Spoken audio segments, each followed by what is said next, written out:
हाम्रो दाजु भर्खरै ससुरालीबाट फर्किनु हुँदैछ।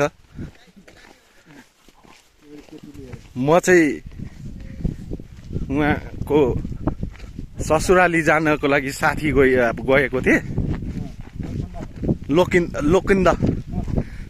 लोकिन्द भन्छ क्या अरे होइन लिम्बू भाषामा। लोकिन्द गएको थिएँ साथीलाई को ससुरालीमा त दह्रो मेजबान हुन्छ होला भनेको ढेँडो खाएर पठाइदियो भने। कस्तो छ त अनि कस्तो लाग्यो दादा ससुराली? ससुराली एकदम रमाइलो रहेछ है, एकदम चिसो ठाउँ, गजबको लाग्यो। अनि भाउजू चाहिँ यति चिसो ठाउँको कसरी पाउनुभयो तपाईँले? तपाईँ त गर्मी ठाउँमा बस्ने मान्छे, खाना चाहिँ चिसै मनपर्छ है? चिसो चिसोले एकदम फाइदा गर्दो रहेछ कपिल सर। ए एकदम गजब छ। ल केही भन्न चाहनुहुन्छ त? ठाउँ चाहिँ एकदम गजबको रहेछ, त्यही नै हो विशेष कुरा। अरू खासै छैन, त्यस्तै हो। ल